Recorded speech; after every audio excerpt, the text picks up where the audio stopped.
There are a lot of things that I would want for every follower of Jesus.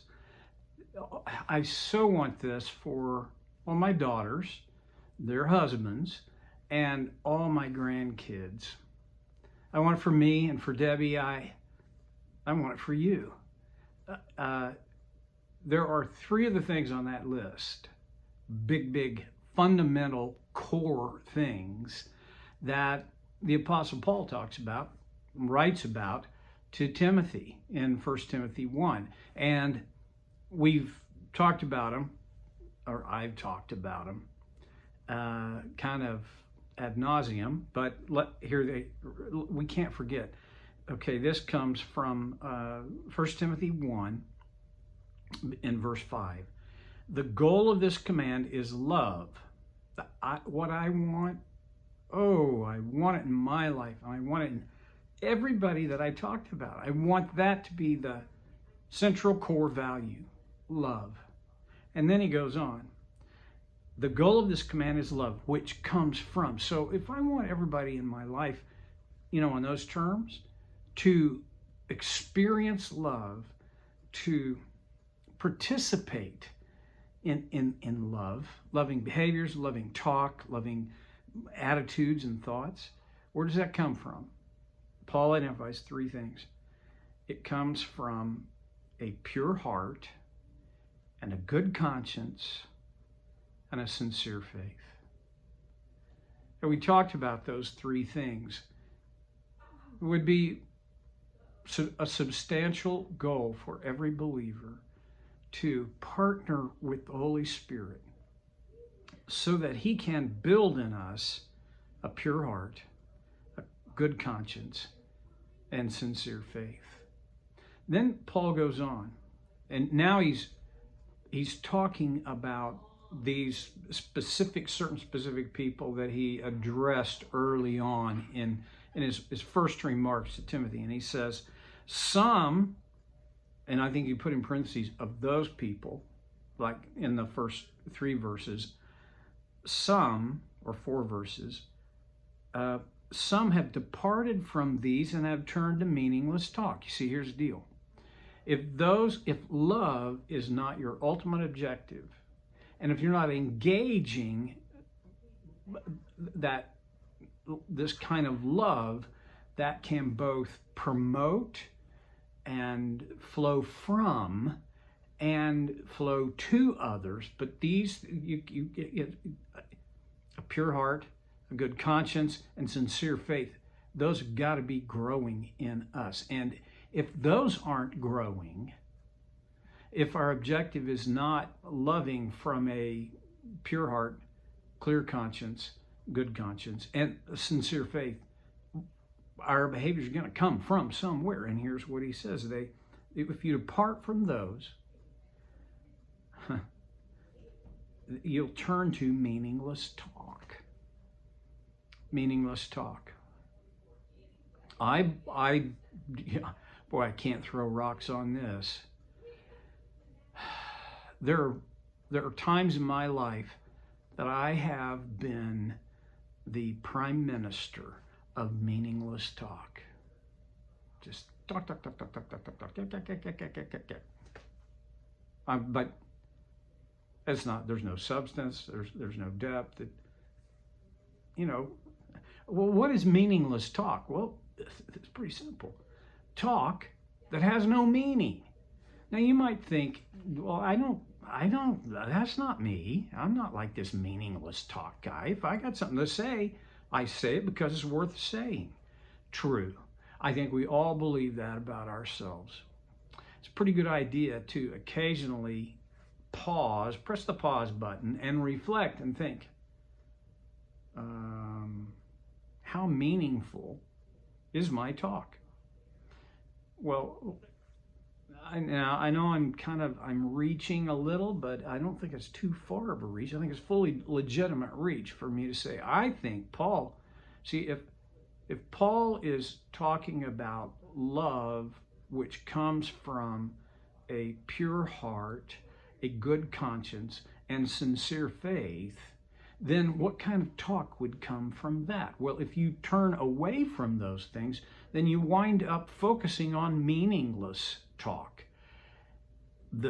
To me, the litmus test for is my talk meaningful is, does it promote and inspire? Does it call forth a pure heart, a good conscience, sincere faith? What that doesn't mean is that everything I've got, everything I say, every word I say has to be measured and sermonic. It has to be godly. No, I don't think that's it. But I do think when meaningless talk in any relationship dominates, that relationship is thin. And when it comes to our walk with God and our fellowship, our association with other members of God's family, and that's the exact context of what Paul's writing. When our talk is mainly meaningless, we get lost. You know, I'm also the king of bunny trails. Boy, I have to be very careful, because going down a bunny trail that has meaning and significance is I have to guard myself, because I'm never more than a couple of breaths and half a dozen thoughts away from it goes nowhere. All right. See, I think when people lead, what we say is so important. It's a waste. It's a waste of our opportunity, and it's a waste of what God has put in front of us if we wind up in this mire of meaningless talk. I'm going to throw a rock or two here. I think academics have to be very careful of not getting caught up in meaningless talk. The more words, the more opportunities to misstep, the more, I don't know that this is always true, but generally, by using more words, I give you more opportunity to misunderstand me. I know this is true between spouses, especially when they're in conflict. There's this difficult dance between saying enough or saying too much or saying not enough. People wind up bouncing between I've said too much, I haven't said enough, bing, bang, and the relationship becomes very frustrating. And when that occurs, conflict just multiplies on itself. Meaningless talk, okay. You know, I may have just taken us really close. Had I gone even, half a dozen steps further, we would have been into the meaningless talk thing. Paul's talking specifically about people who have turned their focus from what matters to things that don't. It's not rocket science, and it's not deep, heavy theology. It's very practical. I've pointed to this many different times, but I feel so strongly that if we do not keep the main thing, we quickly and easily find ourselves, we wake up in the world of meaningless talk. So some people have departed from the faith, love, from a pure heart, a good conscience, and sincere faith.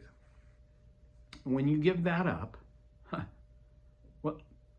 when you depart from those, and really the idea of departing from those is you don't accidentally turn right when you should have turned left, right?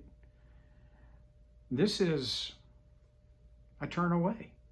This is where I'm going. I intentionally go this way. This is not an oopsie. I meant to do that. When that happens, people turn. So you turn, you turn from what matters to what doesn't matter. Now, I don't want this to become meaningless talk, but I will say, I had lunch today with a good friend, and we were talking about church and how easily sometimes it happens in churches that we get all tied up and wrapped around the axle of things that are not essential. And how, when that happens, I can't think of any time that has happened in my experience that something good came out of it. Usually division is the result of that. Division and hurt. He shared a story about a couple who had been deeply hurt by a church that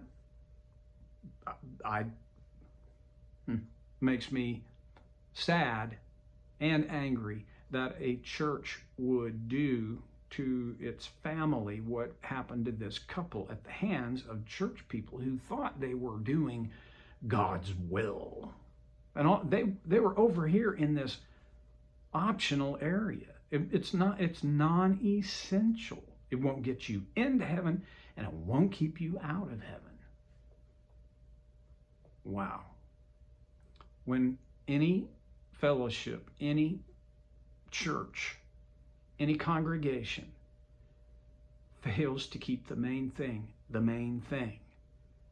nothing, or very nearly nothing good is at the other end of that. In verse 7, they want to be teachers of the law. See, here's their motivation. They want to be teachers. Is it a bad thing to want to be a teacher? No. No, some people are drugged kicking and screaming into the role of teacher, and some of those people become very, very good at it. But it is optimal that if you're going to be a teacher, you want to be a teacher. One of my roles is to be a teacher, and I like that role. I love teaching. And I love that I get to be a teacher. I don't think that's evil, or that's wrong, but if all my identity, all my value is wrapped up in the idea that, well, I'm a teacher, there's a problem. That won't pass the sniff test. They want to be teachers of the law, and that's important. Don't forget, you just have to harp on it again. The church in Ephesus didn't have the New Testament. All they had was the Old Testament, and the Old Testament is made up of history, law, prophets, and poetry. The thing that got most studied, even in the early church, but especially by Jews, by the Hebrew, was the law.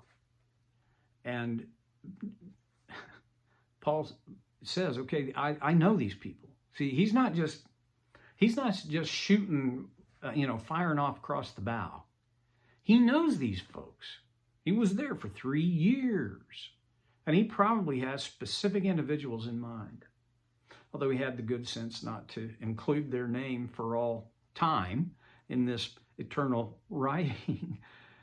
But you have to read between the lines. You have to be careful with that. But I think he could be saying, I know these people. They want to be teachers of the law. But it's a noble thing to desire to be a teacher. But